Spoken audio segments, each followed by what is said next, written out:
So I have the pleasure of sitting here with the director of Oxford Primary Modern School. He's going to introduce himself and give you a brief history about himself and the school. Thank you for your time. Would you like to introduce yourself and let the people know who you are, what's your position in the school, and a brief history about Oxford? Thank you. Hi everyone. My name is Aggrey Natuhamya. I'm the director of this school and the proprietor. I'm 47 years old. I'm an old man. I've lived here for all my time. And in 2002, that's when I developed a vision. God gave me a vision of establishing a private primary school here. That was the time when we didn't have any private primary school, and the public primary schools were doing poorly, almost no grade. They were producing failures every year. So the parents, some parents who would afford, would now struggle to take their sons and daughters very far away to look for some better schools. You know, we have had challenges with the government. You know, government changes, sometimes the policies don't work. So in 2003, I started a small school, nursery and primary, up to primary 3. So it started as a small school with the little children, and of course, with no buildings. We had only classroom block with little small classrooms. But we continued every other year. We would now add one class. 2004, it went to P4. 2005, it went to P5. 2006 to P6, and 2007, that's when we had the first, the pioneers do their primary leaving examination. We call it PLE. And we began with they were 17. Out of the 17, 3 passed in Division 1 and the rest in Division 2. We didn't have anybody in Division 3. And we have up to 5 divisions. We have Division 1, Division 2, Division 3, Division 4, and Division U. Division U is the one of failures only. So the school started very well. And that's when we started now attracting attention of other communities, of parents. They came in and they started even paying. At first, they were even hesitant in paying. We would struggle, but we would continue to survive. I'm happy to have at least attracted some good teachers in the subsequent years, like when this team of Kuomba and friends came after completion from college. By the way, I went to college to negotiate with them when we were still at college. They were among the brightest at college, yes. So I went through the principals of the colleges to give me the most bright. So they gave me 5 of them. They came, that was 2008, and they started teaching here 2009. And since then, our school has excelled, and we have our vision is to make this school a center of excellence, and our mission is quality education through holistic approach. So this is the approach that we think we are using to bring up the whole person. When we are teaching, we look even at skills, we look at co-curricular activities. If someone cannot excel in English speaking, he can also excel in football. And later on he can benefit because he can maybe somehow find the chance of joining a club, a football club. So we look at developing even the talents. And we have done it. Our pupils don't only excel in academic performance, but also in co-curricular activities, like when we have these games, when we have music, and we have ourselves internal competitions We have 4 groups in the school. They are called houses. They are named after Ugandan universities. Like one house is called the Makerere University House. Another one is Kampala International University House. Another one is Nkumba University House. Another one is Chambogo University House. Those are the traditional universities that we have here in Uganda. And we use these groups now to have our learners compete in academic, in discipline, in co-curricular activities, in like chapel preaching.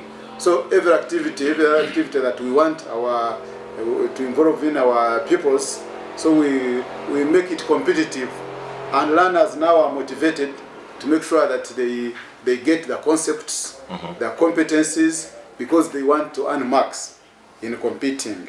It has helped us greatly in enforcing the behaviors that we want, and in ensuring the achievement of our mission, quality education, through a holistic approach. Every other activity, people are very interested.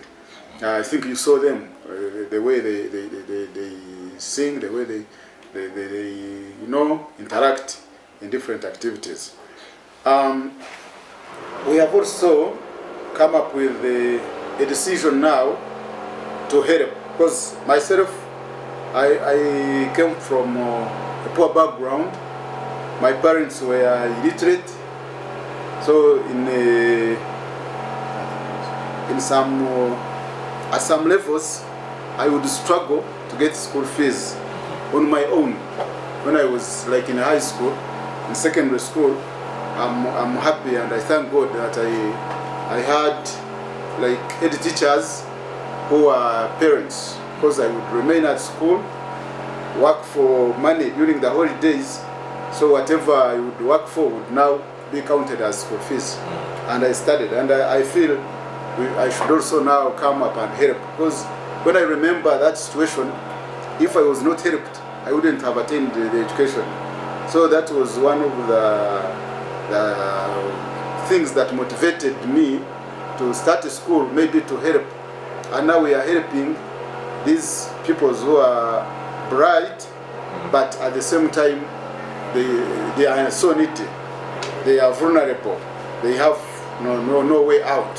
So we have already, we have helped so many, and they have gone to secondary schools, including a student, the first candidate to get aggregate 4, to get the best in the whole country. He was on the bursary of the school, just being supported, because he had only the mother, and the mother was quite poor. Now, if we had not helped him, he wouldn't have. But he's still studying. He's now in A level. He's at a school called Ntare. Ntare school is a school of like, for us, we call it the Royal School of the Presidents. That's where our president Museveni studied from. That's where the president of Rwanda, Kagame, studied from. That's from Ntare school, and many other important people. So to get to that school, because they are paying even a lot of money. But after P7 here, he was taken up by an organization now called Hima Cement Factory. It is now paying the school fees for him, and the Hima Cement will now make sure that he completes his high school education. A level, we call it Advanced Certificate of Education, or Senior 6. And we are now also helping the refugees, because we have many refugees around from Congo. We are neighboring a refugee settlement. So we have refugees from Democratic Republic of Congo, and there are even those refugee children who don't have parents. They are total orphans, I may say. Some of them, their parents died, but others, they were abandoned. Their parents came, they were brought, and because they had nothing to eat, nothing to give them, they abandoned them and disappeared. Nobody knows where they are. So these children are also suffering, but some of them are quite bright. So we think if we can take on some of those bright children, you never know, in the future they can also be important to the entire population. Definitely. In the whole world. What type of resources or things that the the school will need to improve or get to that excellent standpoint, or get to that way of educating students, orphan students, with limitless possibilities and limitless educational opportunities? What type of resources do you think? Yeah, so we have limited resources. We are finding a challenge, but we thank God for the little that we have. Because like now, the refugees, we have taken on, we have 4 refugees who are total orphans, but we are also helping partially those refugees who have their parents in the refugee camp, and many more orphans. We are now having a challenge of like dormitories where they sleep. Sometimes you find the bed is squeezed, and in dormitories which don't meet the standard of the dormitories, because according to our plans, we are supposed to have good dormitories, storage with good beds, with good space, but of course we don't have the capacity now to put up such dormitories. But we have gone a step to have the building plans, architectural drawings were approved by the authorities, by the government of Uganda, by the engineers.